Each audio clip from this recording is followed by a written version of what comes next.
आज के इस एक्सप्लेनर में सीधे उस मनोवैज्ञानिक तंत्र पर बात करेंगे जो इंसानी व्यवहार को सबसे ज्यादा प्रभावित करता है। जब किसी से मदद मांगनी हो तो आखिर क्या काम करता है और क्या नहीं। इतिहास, डेटा और मनोविज्ञान के जरिए इंसानी प्रेरणा को गहराई से समझेंगे। तो बिना किसी देरी के आइए सीधे विषय पर आते हैं।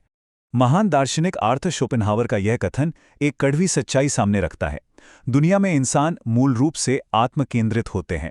उनका मुख्य ध्यान हमेशा अपने ही फायदे पर होता है। यह सुनने में भले ही थोड़ा कठोर लगे, पर मानव स्वभाव को समझने की यही सबसे ठोस नींव है। इस सिद्धांत को समझे बिना किसी को भी किसी काम के लिए प्रेरित करना लगभग असंभव है। इसे समझने के लिए ईसप की एक बहुत ही पुरानी और दिलचस्प कहानी देखते हैं। एक किसान अपने बगीचे का एक सूखा बेकार सेब का पेड़ काटने जाता है। उस पेड़ पर रहने वाले नन्हे गौरैये और टिड्डे रोने गिड़गिड़ाने लगते हैं। वे दया की भीख मांगते हैं, किसान के लिए मधुर गीत गाने का वादा करते हैं, पर किसान पर इन भावनात्मक बातों का कोई असर नहीं होता। कुल्हाड़ी का वार लगातार जारी रहता है। लेकिन कहानी में असली मोड़ अब आता है। जैसे ही किसान कुल्हाड़ी मारता है, पेड़ के खोखले हिस्से से शहद निकलने लगता है। शहद चखते ही किसान तुरंत कुल्हाड़ी फेंक देता है और उस पेड़ की देखभाल शुरू कर देता है। यहां बिल्कुल साफ हो जाता है कि दया की अपील अक्सर बेअसर होती है, पर स्वार्थ या व्यक्तिगत लाभ का लीवर हमेशा काम करता है। पेड़ को उन पक्षियों की दया ने नहीं, बल्कि उस शहद के लालच ने बचाया। अब यहाँ एक बहुत ही महत्वपूर्ण अंतर सामने आता है। अक्सर माना जाता है कि किसी पर एहसान करने से भविष्य में मदद जरूर मिलेगी, पर सच्चाई ये है कि कृतज्ञता एक अस्थायी भावना है। व्यावहारिक दुनिया में लोग इसे एक बोझ मानते हैं जिससे वे जल्दी से जल्दी छुटकारा पाना चाहते हैं। दूसरी तरफ स्वार्थ एक ऐसी पक्की मनोवैज्ञानिक चाबी है जो इंसान को हमेशा आगे बढ़ने और काम करने के लिए प्रेरित करती है। इतिहास में इसके खतरनाक परिणाम कई बार देखे गए हैं। 14वीं शताब्दी के इटली के लुक्का शहर का ये ऐतिहासिक उदाहरण देखते हैं। ये किस्सा दिखाता है कि सिर्फ पुरानी वफादारी और एहसानों पर भरोसा करना कितना भयानक हो सकता है। ये कहानी वहां के बेरहम शासक कास्त्रूशो कास्त्राकानी और पोगियो परिवार के बीच की है। इस घटनाक्रम को ध्यान से देखिए। 1325 में जब कास्त्रूशो शहर से बाहर था तो पोगियो परिवार ने बगावत कर दी, लेकिन 2 हफ्ते बाद परिवार के एक सदस्य स्टेफानो डी पोगियो ने शांति करवाई और हथियार डलवा दिए। स्टेफानो को लगा कि कास्त्रूशियो इस बात के लिए उसका आभारी होगा। एक दिन बाद उसने पुराने एहसानों का हवाला देकर दया की मांग की, और नतीजा सिर्फ 12 घंटे के अंदर कास्त्रूशियो ने पूरे पोगियो परिवार को जेल में डालकर मौत के घाट उतार दिया। एक बेहद खौफनाक टाइमलाइन। यहां सबसे बड़ी और जानलेवा गलती क्या थी? स्टेफानो ने एक ऐसे इंसान से पुराने एहसानों की बात की जो सिर्फ ताकत और स्वार्थ की भाषा समझता था। ऐसे शासक के सामने बीते हुए कल का कोई मोल नहीं होता। अगर वहां भविष्य के किसी फायदे जैसे धन या नए गठबंधनों की बात की गई होती तो शायद अंजाम कुछ और ही होता। आइए अब प्राचीन यूनान चलते हैं, जहां कूटनीति का एक और बेहतरीन उदाहरण मिलता है। 433 ईसा पूर्व एथेंस पेलोपोनेशियन युद्ध के बिल्कुल मुहाने पर था। ये एक बेहद तनावपूर्ण समय था।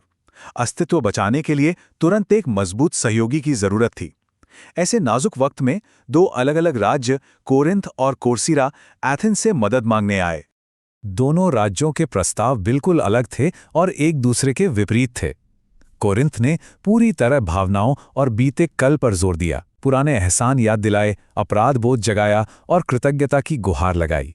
वहीं कुर्सिरा ने बेबाकी से मान लिया कि एथेंस के साथ उनका कोई पुराना रिश्ता नहीं है, लेकिन उन्होंने एक ऐसी विशाल नौसेना और भविष्य की सुरक्षा का प्रस्ताव रखा जिसे ठुकराना नामुमकिन था। एक तरफ बीता कल था तो दूसरी तरफ भविष्य का स्वार्थ। एथेंस के लोग उस वक्त के सबसे बड़े यथार्थवादी थे। उन्होंने भावनाओं को बिल्कुल किनारे रख दिया और भारी बहुमत से कुर्सिरा को चुना। कोरिन्थ के पुराने एहसान भुला दिए गए। ये बिल्कुल स्पष्ट कर देता है कि संकट के वक्त एक व्यवहारिक संस्था हमेशा भविष्य के लाभ को देखती है, बीते हुए कल के कर्ज को नहीं।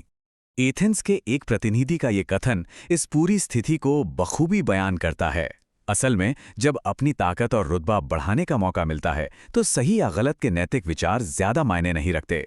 सत्ता और कूटनीति के खेल में नैतिकता पर व्यवहारिक स्वार्थ हमेशा भारी पड़ता है। इतिहास के पन्नों से एक और शानदार तुलना 17वीं शताब्दी के जापान से सामने आती है। पुर्तगाली मिशनरी वहां व्यापार करना चाहते थे, पर धार्मिक धर्मांतरण उनकी मुख्य जिद थी। इसके उलट डच व्यापारी वहां पहुंचे जिन्हें धर्म फैलाने में कोई रुचि नहीं थी। उनका पूरा ध्यान सिर्फ व्यापार और बंदूकों के आपूर्ति पर था। सम्राट यासू ने बिना पलक झपकाए पुर्तगालियों को बाहर का रास्ता दिखाया और डच लोगों को चुन लिया, क्योंकि वो सीधे उनके यथार्थवादी स्वार्थ को पूरा कर रहे थे। अब एक ऐसी स्थिति के बारे में सोचते हैं जो बिल्कुल असंभव लगती है। 12वीं शताब्दी का चीन। क्रूर मंगोल शासक चंगेज खान ने प्राचीन चीनी शहरों को मिट्टी में मिलाने की योजना बनाई ताकि उसके घोड़ों के चरने के लिए मैदान बन सके। ऐसे निर्दयी विजेता को आखिर कैसे रोका जा सकता था, जिसे कला, संस्कृति या जान की कोई परवाह नहीं थी? आइए देखते हैं कि ये कूटनीतिक चाल कैसे आगे बढ़ती है। येलू चू साई नाम के एक सलाहकार ने एक शानदार रणनीति अपनाई। पहला कदम, खान की क्रूरता को स्वीकार करना, बिना किसी दया की भीख मांगे। दूसरा, खान के असली लालच को पहचानना। और तीसरा, सबसे बड़ा कदम, उन शहरों को आगे चलकर मिलने वाले भारी टैक्स और खजाने का जरिया बताना। इस अकेले व्यावहारिक स्वार्थ ने चंगेज खान का फैसला बदल दिया और वे शहर तबाह होने से बच गए। इतने सारे कड़े ऐतिहासिक उदाहरण देखने के बाद एक लाजमी सवाल उठता है, क्या किसी से अपना काम निकलवाने या मदद पाने का सिर्फ एक ही रास्ता है, और वो है निरा स्वार्थ? क्या इंसानी फितरत में सच में दया और परोपकार के लिए कोई जगह नहीं है? क्या इस नियम का कोई अपवाद नहीं मिलता? सच तो यह है कि एक बहुत ही दिलचस्प अपवाद मौजूद है, जिसे द चैरिटी एक्सेप्शन या दान का अपवाद कहा जा सकता है। समाज में कुछ ऐसे अत्यधिक शक्तिशाली लोग भी होते हैं जिन्हें अगर उनके फायदे या लालच की बात बताई जाए तो वे इसे अपना अपमान समझते हैं।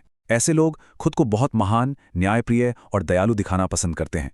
ऐसे महानुभावों की पहचान कैसे होती है? ये वे लोग होते हैं जो इतने संपन्न होते हैं कि इन्हें वास्तव में किसी चीज की जरूरत नहीं होती, सिवाय इस एहसास के कि वे सबसे श्रेष्ठ हैं।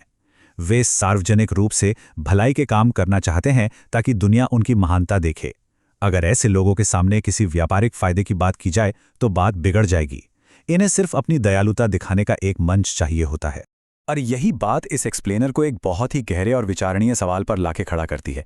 इंसानी स्वभाव के इस उलझे हुए जाल में असली चुनौती ये पहचानना है कि सामने बैठे इंसान को आखिर कौन सा लीवर आगे बढ़ाएगा। क्या वो कोई क्रूर शासक है जो सिर्फ ताकत समझता है, एथेंस जैसा यथार्थवादी है जो भविष्य का फायदा देखता है, या फिर कोई ऐसा इंसान जो महान दिखना चाहता है? इस मनोवैज्ञानिक पहेली को सही से सुलझाना ही बेहतर कूटनीति और सफल संचार की सबसे बड़ी चाबी है। इस विश्लेषण से जुड़ने के लिए बहुत बहुत शुक्रिया।